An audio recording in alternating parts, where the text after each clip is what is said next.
Señoras diputadas, señores diputados, damos inicio a los trabajos de la sesión ordinaria de la Diputación Permanente del día de hoy, miércoles 6 de agosto del año 2014. Solicito al diputado secretario Ruperto Ramírez Vargas se sirva pasar lista de asistencia.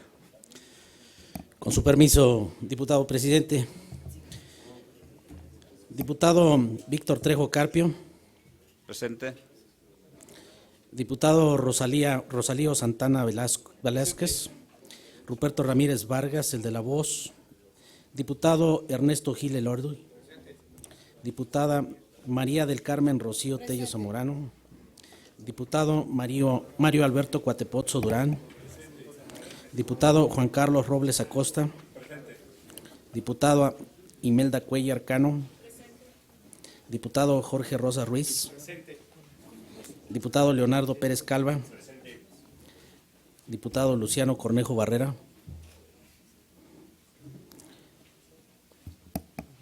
Le informo, diputado, que contamos con la asistencia de 10 diputados. Una vez que existe quórum, todos los acuerdos que se tomen serán válidos. Solicito al diputado secretario Ruperto Ramírez Vargas de lectura al orden del día. Con su permiso, diputado presidente. Orden del día de la sesión ordinaria de la Diputación Permanente del día 6 de agosto del 2014. Punto número 1, registro de asistencia. 2, lectura del acta de la sesión anterior. 3, lectura de los documentos en cartera. 4, asuntos generales. Se somete a su consideración el orden del día que regirá la sesión. Las diputadas y diputados que estén por la afirmativa, sírvanse manifestarlo levantando la mano. Aprobado. Someto a su consideración la dispensa de la lectura y aprobación del acta de la sesión anterior. Los diputados que estén por la afirmativa, sírvanse manifestarlo levantando la mano. Aprobado. Dentro del punto número 3 del orden del día, solicito al diputado secretario Ruperto Ramírez Vargas de lectura a los documentos en cartera. Con su permiso, diputado presidente. Documentos en cartera de la sesión ordinaria de la Diputación Permanente del día 6 de agosto del 2014. Oficio número SAP/312 de fecha 29 de abril, enviado por el Congreso del Estado de México comunicando la instalación de la Diputación Permanente que habrá de fungir durante el quinto periodo de receso de la 58 legislatura. Oficio número SAP 289/2014 de fecha 1 de marzo del año 2014, enviado por el Congreso del Estado de México comunicando la apertura del quinto periodo ordinario de sesiones.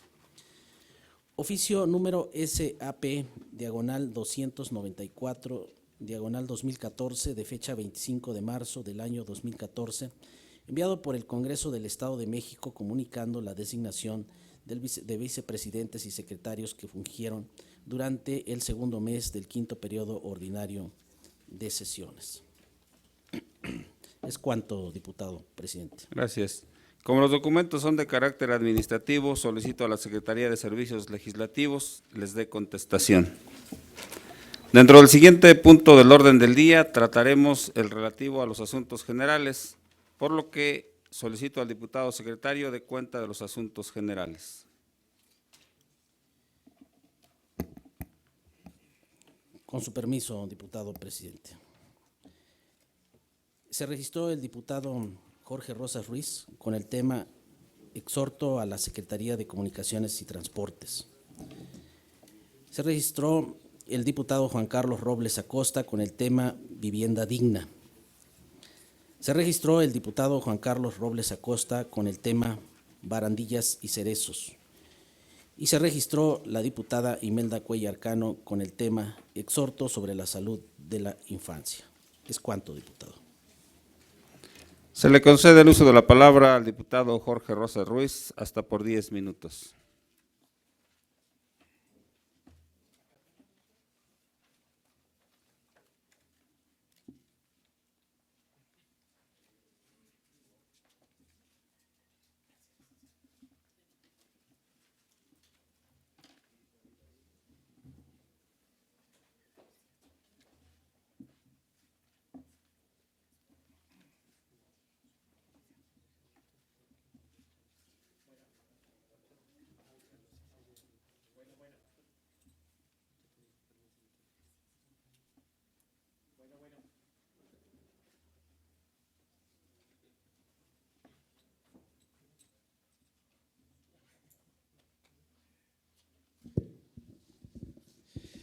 Muchas gracias. Con su permiso, diputado presidente, saludo con respeto a mis compañeras y compañeros diputados de la 62ª legislatura, a los medios de comunicación y público en general que nos acompañan, amigas y amigos. El que suscribe, diputado Jorge Rosas Ruiz, en uso de sus facultades que me confiere el artículo 25, fracción cuarta de la Ley Orgánica del Poder Legislativo, expongo a ustedes lo siguiente. El transporte público es un sistema integral de medios de transporte de uso generalizado, capaz de dar solución a las necesidades de movilidad de las personas. Es uno de los servicios que determinan la calidad de vida de un lugar, por lo que debe prestar bienestar en términos de seguridad, eficiencia y comodidad. Hay que considerar que se vive en un mundo globalizado donde las necesidades de desplazamiento están entre distintos territorios. Cada vez adquieren más importancia. Los lugares de producción se encuentran situados a grandes distancias de los puntos de consumo. Los ciudadanos residen en una localidad, trabajan o estudian en otra, y los lugares de recreación y disfrute de tiempo libre pueden estar en un lugar distinto. El transporte público urbano permite el desplazamiento de las personas de un punto a otro, por lo que se vuelve esencial en el desarrollo de las sociedades, disminuye la contaminación, además de permitir el desplazamiento de quienes no tienen auto y necesitan recorrer largas distancias. Tampoco debemos olvidar que hay personas que, teniendo auto, en ocasiones no lo usan por la dificultad de estacionarse, por lo que prefieren el transporte público. Usar el transporte público tiene muchas ventajas y debe de fomentarse. Los principales beneficios son que reduce la contaminación en las ciudades, por tanto, ayuda a que exista un medio ambiente más sano. Por otro lado, descongestiona el tráfico, ahorrando tiempo en los desplazamientos, y además mitiga el cambio climático y reduce el estrés de las personas que conducen. El uso del transporte público resulta de gran utilidad para todos los ciudadanos, brindándoles ventajas económicas, sociales y medioambientales. Impulsar su uso es fundamental para una movilidad sustentable. Algunas de las ventajas son: contamina menos que el vehículo privado. El transporte público es la alternativa más ecológica para los desplazamientos, ya que la emisión de gases es mucho menor. El uso masivo del vehículo privado colapsa las ciudades y las hace más sucias y más ruidosas. Por eso el transporte público es la alternativa idónea para mejorar la movilidad urbana y evitar en gran medida los embotellamientos. Usar el transporte público resulta más barato que el vehículo privado, tomando en cuenta que los gastos del automóvil implican combustible, mantenimiento, seguro y estacionamiento.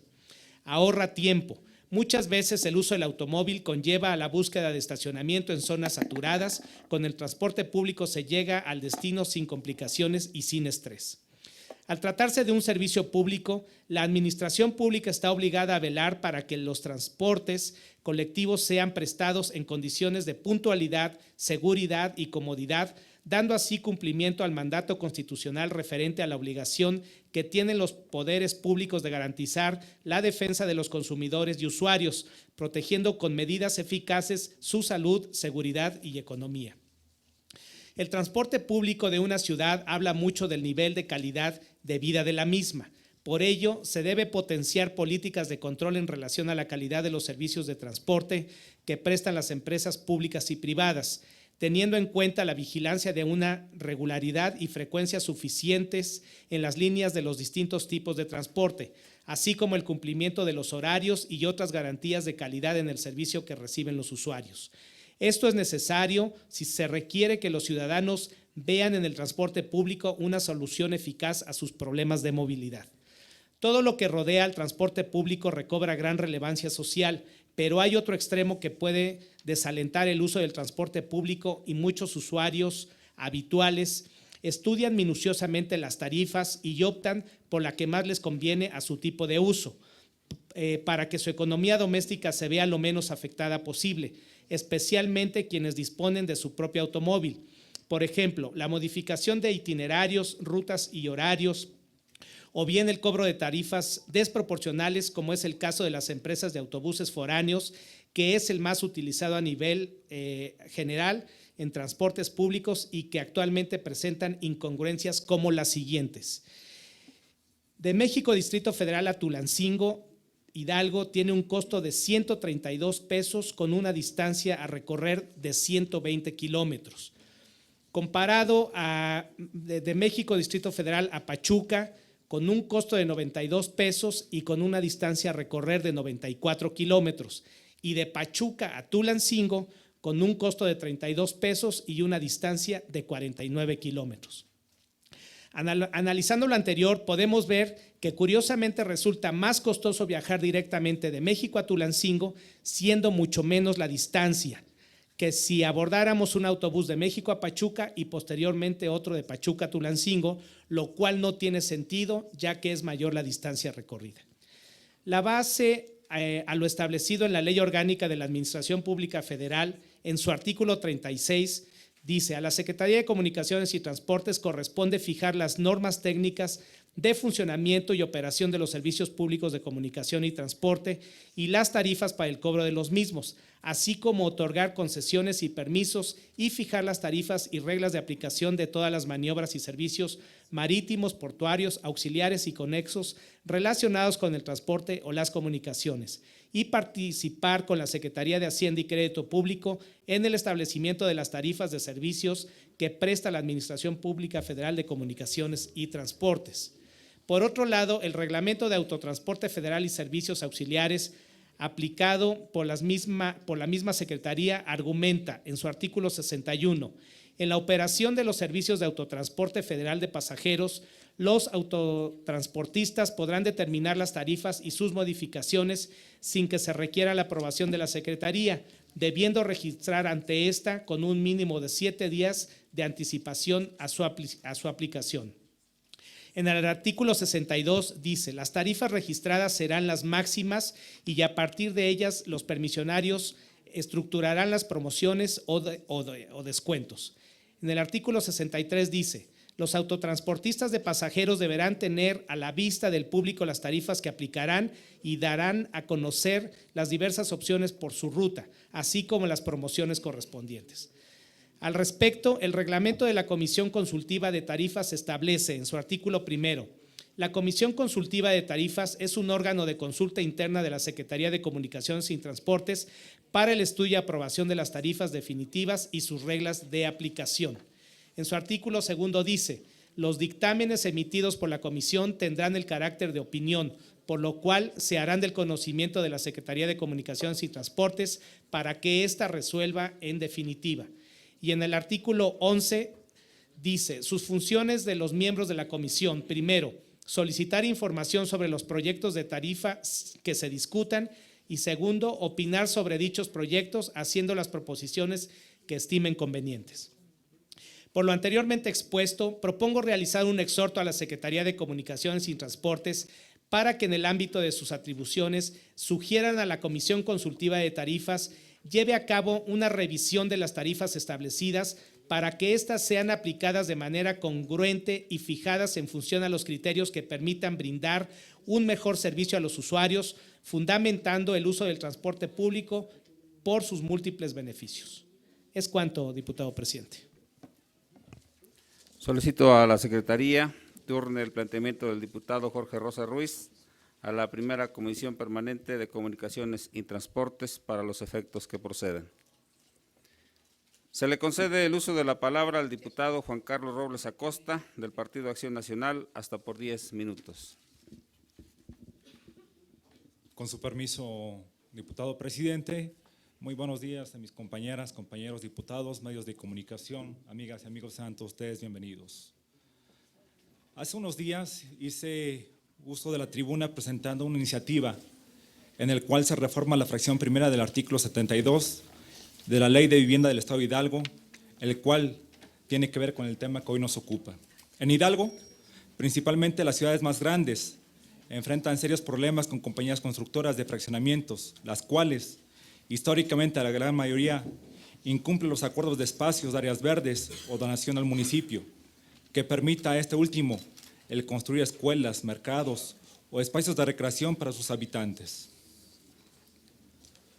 Otro problema lo podemos observar en la Procuraduría Federal del Consumidor, donde existen expedientes completos sobre los fraudes y la falta de cumplimiento en la entrega o en la calidad de los materiales de los inmuebles que hacen muchas casas, pero considero que existe otro riesgo de igual o mayor consecuencia para los hidalguenses. En nuestro país, como en Hidalgo, hay una tendencia por construir viviendas reducidas a pesar de los riesgos que representa para la salud de los habitantes. Estudios sobre el caso demuestran que la falta de espacio constituye un factor que acelera situaciones de agresión. A lo largo y a lo ancho del país, las grandes constructoras edifican casas de interés social con espacios mínimos. Los expertos califican esto de inhumano e indigno. Psicólogos urbanistas del UNAM sostienen que el hacinamiento es el que más influye a nivel psicológico. Se caracteriza por ser acumulativo. A lo largo de meses se vuelve una circunstancia importante en términos de relación familiar o de sensación de bienestar personal. Suele traer conflictos fuertes. Cuando alguien quiere estar solo y no tiene dónde, representa una presión muy seria. En lugares pequeños, la convivencia se vuelve difícil ante la falta de privacidad. El hacinamiento es un elemento de la conducta y en ello hay una fuerte connotación de necesidad de espacio. Si es reducido, todos se verán afectados. La Organización Mundial de la Salud, en el documento Estrategia de la Vivienda Saludable, establece en el ambiente de la vivienda un individuo se sumerge al menos 50% de su tiempo.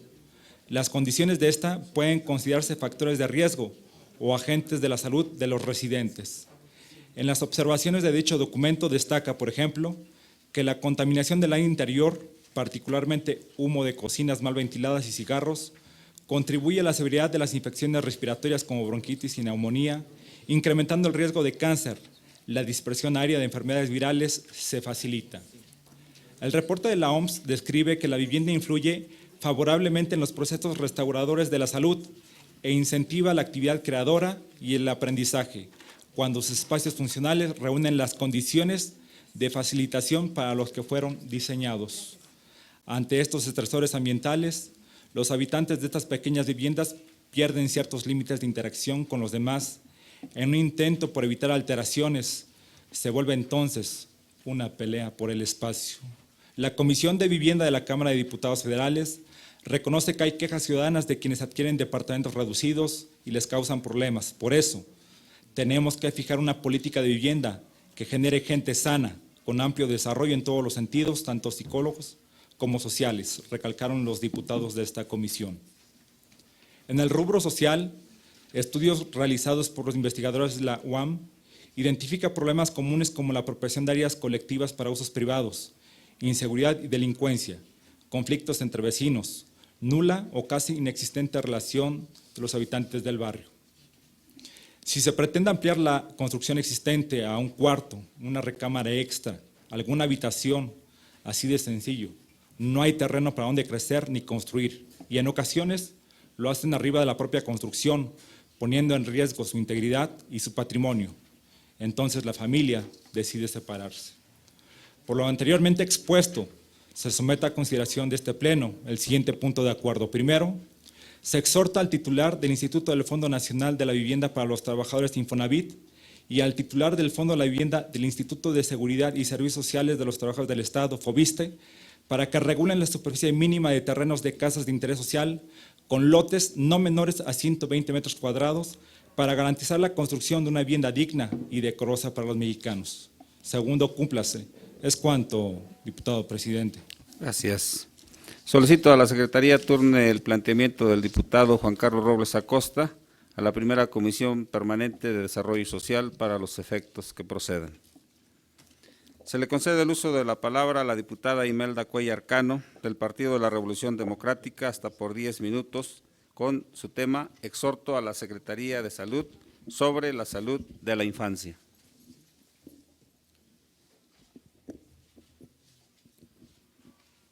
Compañeras diputadas, compañeros diputados, medios de comunicación y público que hoy nos acompaña, buenos días a todos. La suscrita Imelda Cuellar Cano, diputada de la 62ª Legislatura del Congreso del Estado, libre y soberano de Hidalgo, integrante del Grupo Legislativo del Partido de la Revolución Democrática, en uso de las atribuciones que me confieren los artículos 47, fracción 2 y 56, fracción 4 de la Constitución Política de los Estados Unidos, de la Constitución Política del Estado de Hidalgo, los artículos 25, fracción 4 y 124, fracción 2 de la Ley Orgánica del Poder Legislativo de la entidad, someto a la consideración del Pleno de esta soberanía el siguiente punto de acuerdo, titulado Lactancia Materna, un triunfo para la vida, al tenor de la siguiente exposición de motivos.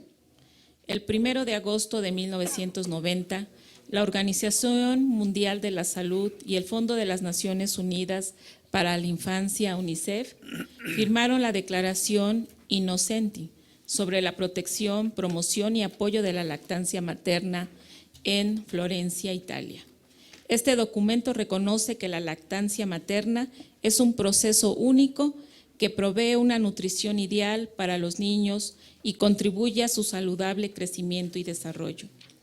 La leche materna contiene más de 500 diferentes sustancias como inmunoglobulinas, factores inmunomoduladores, inflamatorios y enzimas digestivas, las cuales proporcionan información para la generación de anticuerpos, carbohidratos, proteínas, minerales, vitaminas, hormonas y grasa que permite el correcto desarrollo del recién nacido. Y es tan benéfica que su formulación va cambiando según el periodo de vida del infante. Reduce la incidencia y la severidad de las enfermedades infecciosas, disminuyendo la morbilidad y mortalidad infantil. Contribuye a la salud de la mujer reduciendo el riesgo de cáncer cérvico-uterino y de seno y por aumentar el espaciamiento entre los embarazos. Brinda beneficios sociales y económicos a la familia y a la nación. La declaración manifiesta que los pequeños deben de ser amamantados exclusivamente con la leche materna durante los primeros 6 meses de vida. Aclara que para que estos propósitos sean alcanzados se debe de reforzar una cultura de la lactancia materna.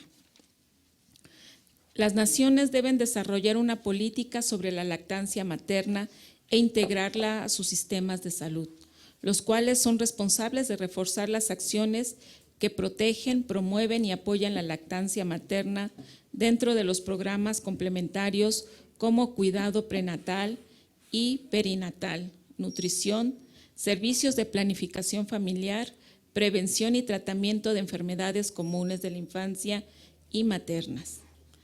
La Declaración Innocenti marcó la pauta para que la UNICEF y la Organización Mundial de la Salud proclamara desde 1992 la Semana de la Lactancia Materna, celebrada en más de 170 países del 1 al 7 de agosto. A partir de ello, los organismos internacionales han puesto en marcha una serie de campañas para defender, llamar la atención y fortalecer los esfuerzos a fin de permitir a las madres amamantar. Este año, bajo el lema Lactancia Materna, un triunfo para toda la vida y con la consigna Amamanta cuando sea y donde sea, se busca mantener y aumentar la protección, la promoción y el apoyo a la lactancia materna. Se pretende acabar con las barreras que obstaculizan a las mujeres decidir por sí mismas si quieren amamantar, ya que en muchas ocasiones las prácticas culturales entorpecen esta tarea. Algunas veces se ven frenadas a hacerlo en público por no sentirse cómodas debido a los tabús que aún existen al respecto. La Organización Mundial de la Salud argumenta que para superar este obstáculo, las madres deben sentir el apoyo social necesario al amamantar a su bebé, cuando éste lo desee y donde quiera que esté. La leche materna es el mejor alimento para los recién nacidos. La Organización Mundial de la Salud considera que es el único alimento que las y los niños necesitan hasta los 6 meses de vida, ya que aporta nutrientes esenciales que evitan que el bebé padezca enfermedades agudas en vías respiratorias y digestivas, estimula el sistema inmunológico y mejora la respuesta de la vacunación. Los cientos de nutrientes que aporta a la vida del recién nacido influyen en el desarrollo físico, sensorial, cognitivo y psicosocial del bebé a lo largo de su vida. Uno de los fines de promover esta práctica es alcanzar los objetivos del milenio, que buscan combatir la pobreza y promover el desarrollo sano y sostenible de una manera integral rumbo al 2015. Los objetivos plantean que la lactancia materna contribuye a reducir la tasa de mortalidad entre los menores de 5 años y erradicar la pobreza extrema y el hambre en algunos sectores de las sociedades. La Organización Mundial de la Salud señala que la lactancia materna puede contribuir a salvar alrededor del 20% de los niños menores de 5 años. La Semana de la Lactancia Materna tiene la intención de sensibilizar y concientizar a toda la sociedad mundial para que las madres puedan ejercer este derecho, sintiéndose libres de hacerlo en el momento y lugar que deseen sus pequeños. En México, la Encuesta Nacional de Salud y Nutrición, ENSANUD 2012, explica que el porcentaje de lactancia materna exclusiva en menores de 6 meses bajó entre el 2006 y 2012 del 22% al 14.5% y fue dramático en el medio rural, donde descendió a la mitad, 37% a 19%. Aumentó el porcentaje de los niños menores de 6 meses que consumen fórmula y también se incrementó el porcentaje de los niños que además de leche materna se alimentan innecesariamente con agua u otros alimentos. Esto es negativo porque inhibe la producción láctea e incrementa de manera importante el riesgo de enfermedades gastrointestinales. Las madres que nunca dieron pecho a sus hijos mencionan como principales razones el desconocimiento de los beneficios, poco apoyo antes y alrededor del parto para iniciar y establecer la lactancia y los famosos mitos sobre este tema, motivo por el cual se debe de poner mayor énfasis en la promoción y protección de mecanismos que fomenten la lactancia materna durante esta etapa. En definitiva, la lactancia materna es un asunto de salud y de políticas públicas, requiere realizar transformaciones en el ámbito normativo que eleven las tasas de incidencia en cuanto a este tema. Es necesaria la coordinación de diferentes actores estratégicos como gobierno federal, estatal, organizaciones de la sociedad civil, empresas, empleadoras y escuelas que sumen esfuerzos a través de estrategias que fomenten y protejan el poder ejercer este derecho. Es importante informar y educar acerca de los beneficios que ésta provoca en la sociedad en general. El desarrollo del Estado mexicano ha permitido tutelar este derecho paulatinamente.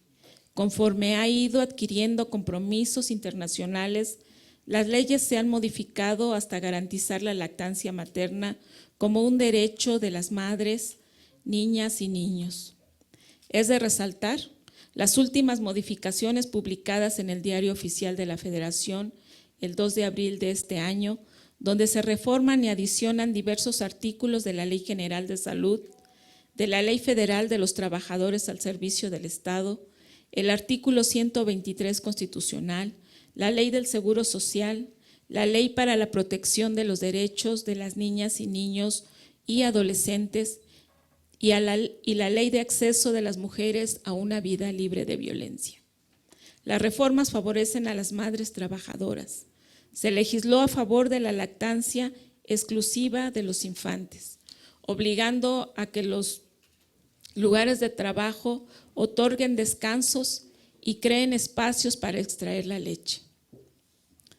Al inicio de esta semana, el Ejecutivo Federal ha instruido que dentro del componente de salud que incluye el programa de oportunidades, se fomente la lactancia materna como parte del catálogo universal de los servicios de salud para las beneficiadas. Es también importante destacar la trascendencia de los grupos de apoyo para una lactancia materna exitosa. Estos grupos brindan apoyo a mujeres que desean amamantar, se formaron a iniciativa de madres que consideran que lactar posee un componente fisiológico e instintivo, pero también requiere aprendizaje. En ocasiones las mujeres necesitan el apoyo de otras mujeres con experiencia para poder amamantar con éxito a sus hijos, ofreciendo asistencia para asesorar, compartir información y aclarar dudas respecto a la lactancia materna. Existe un grupo de apoyo denominado la Liga de la Leche, organización internacional no gubernamental, reconocida por la Organización de las Naciones Unidas. Promueve y apoya la lactancia materna con un estilo de crianza que valora la maternidad. Este organismo está presente en más de 60 países. Su objetivo es brindar apoyo mutuo, telefónico, electrónico, así como brindar información y material educativo para las madres en etapa lactante, que sirva para recibir información teórica y práctica sobre el tema. En México, este grupo brinda atención telefónica y de ayuda mutua exitosamente en Aguascalientes, Baja California, Sinaloa, Coahuila, Jalisco, Distrito Federal, Estado de México, Guanajuato, Michoacán, Nuevo León, Puebla, Querétaro, Quintana Roo, Tamaulipas, Yucatán, mientras que en Hidalgo solo brinda apoyo telefónico en el municipio de Pachuca. Sin embargo, me parece oportuno que en el marco de la Semana de Lactancia Materna, nuestro Estado tenga bien tomar a la Liga de la Leche como un buen ejemplo para institucionalizar esta práctica dentro del sistema de salud. Las redes de ayuda mutua deben de tener vínculos cooperativos con la Secretaría de Salud del Estado de Hidalgo para consolidar de manera integral el apoyo a la lactancia materna.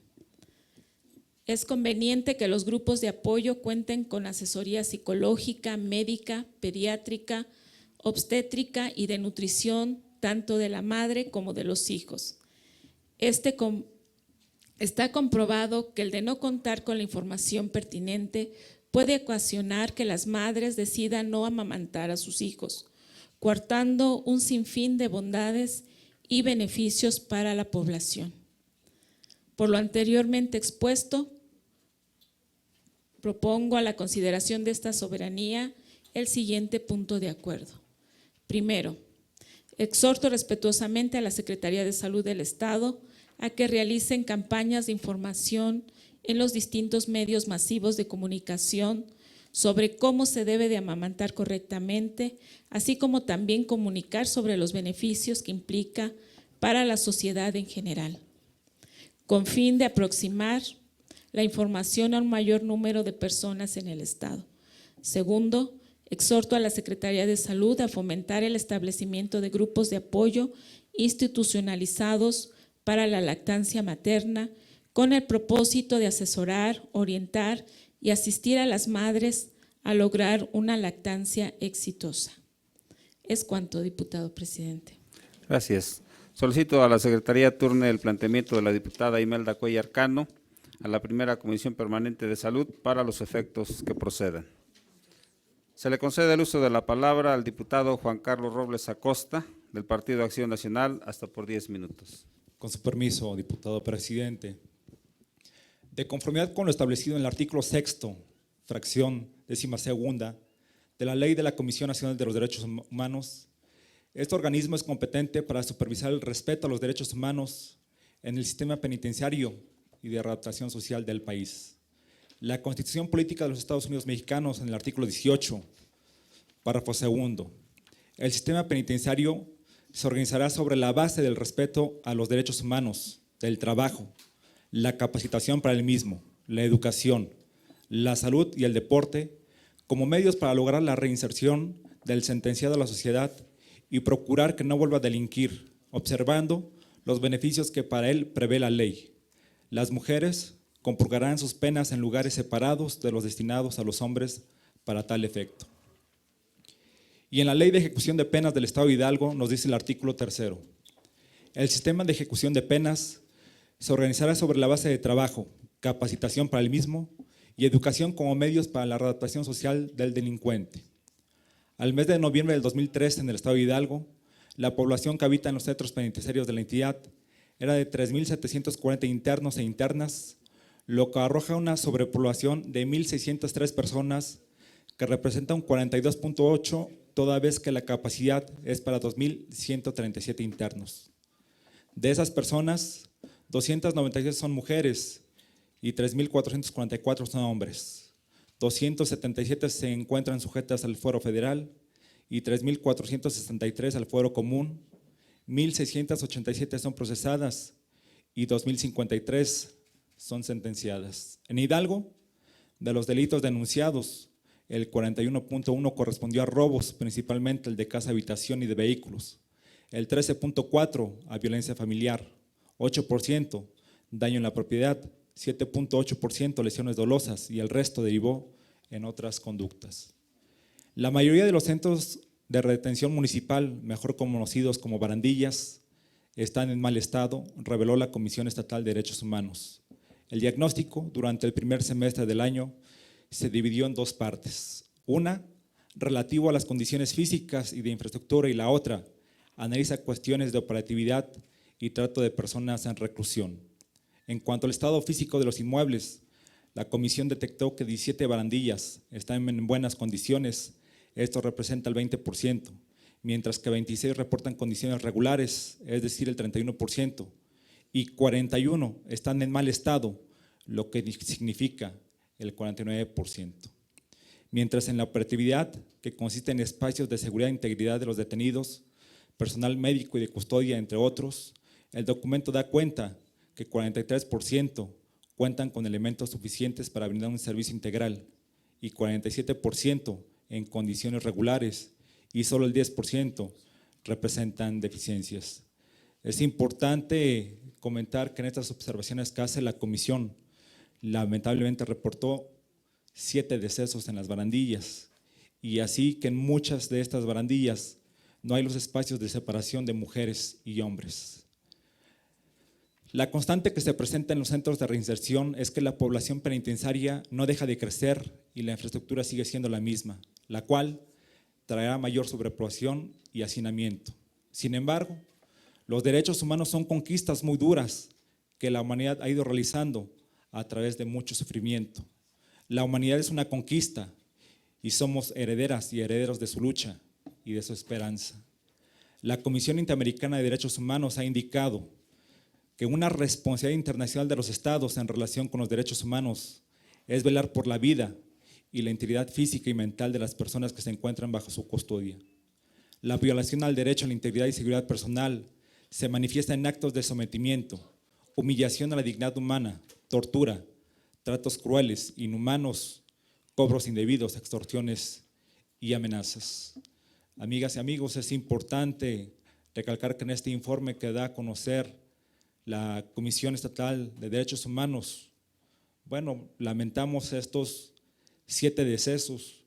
Vemos que el tema en el tema de infraestructura no es el adecuado, hay temas de hacinamiento y bueno, una vez más vemos esto que se repite una y otra vez y no vemos un actuar por parte de la autoridad responsable en ese sentido de estar evitando este tipo de observaciones. Por lo anteriormente expuesto, se somete a consideración de este pleno el siguiente punto de acuerdo. Único, se exhorta al titular de la Secretaría de Seguridad Pública del Estado de Hidalgo y a los 84 ayuntamientos del Estado de Hidalgo para que informen cuáles son las acciones que se están llevando a cabo para atender las observaciones a los centros de reinserción social y a las áreas de retención municipal respectivamente, hechas por la Comisión Estatal de Derechos Humanos de Hidalgo en el primer semestre del año. Es cuanto, diputado presidente. Gracias. Solicito a la Secretaría de Turno el planteamiento del diputado Juan Carlos Robles Acosta a la primera Comisión Permanente de Derechos Humanos y Atención de las Personas con Discapacidad para los efectos que procedan. No habiendo más asuntos que tratar, se levanta la sesión y se cita a las señoras y señores diputados integrantes de la Diputación Permanente para el próximo día miércoles 13 de agosto del año en curso a las 10 horas.